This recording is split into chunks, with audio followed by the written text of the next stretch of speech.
Hi, my name is Greg Lowry, and I'm the Data and Program Specialist with the Opportunity Project, here to show you a little bit about TIDEL, our data system, and take you through another tutorial. This tutorial is specifically showing you how to assign TPS students to external sites, so not TPS schools, if you are a partner that has your own location and you run a club that has students from multiple school sites that you need to create at that site. So on my screen, I've logged in. Not every user will be able to do this. Only partner users, so people who work with external organizations and oversee multiple clubs, will be able to do this, but someone in your org will have this access. When I log in, I'm going to scroll to one of my sites that does not have students assigned to it, meaning it's an external site.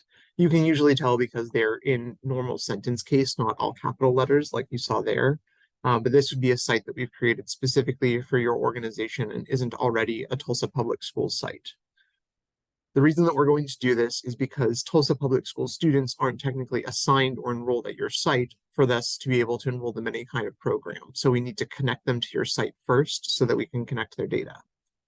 Here, I don't have any group activities to enroll in yet, but that's okay. I need to get some students assigned to my site.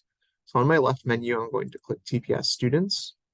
And you'll notice that no one is showing up. And even if I were to try to search students, no one would. That's because right now this site doesn't have anyone assigned to it since it's not a school recognized in their system. What I need to do is click this button that says Assign TPS Youth. Here I can search through any of these parameters. If you have the date of birth, it's helpful to be able to narrow down your student, but we can search pretty much anyone. So I'm going to go ahead and just search a random student.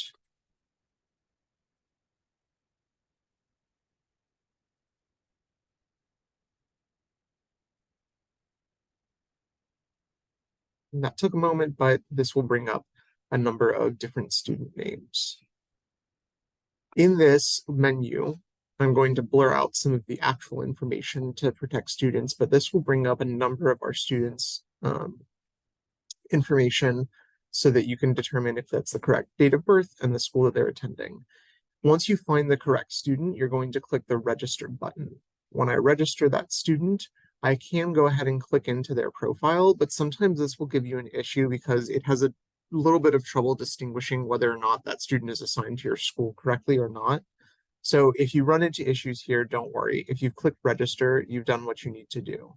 Later on, that student will show up again in our TPS student folder here, or this screen. They'll show up on here.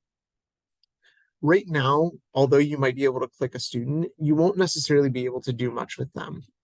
However, when I go back to my group programs and click into a group program and enroll them like normal, you'll be able to find them by searching them in the system just like you would have normally.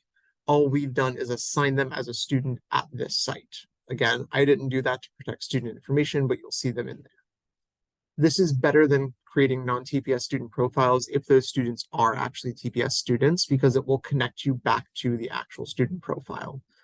A helpful tip is that when you go to look up students, their names will be in all capital letters if they've been pulled in from our system. If a student's name is written in sentence case or their first letter is capitalized and the rest are lowercase, that's probably a record that's been put in by someone else and may not be an actual student file.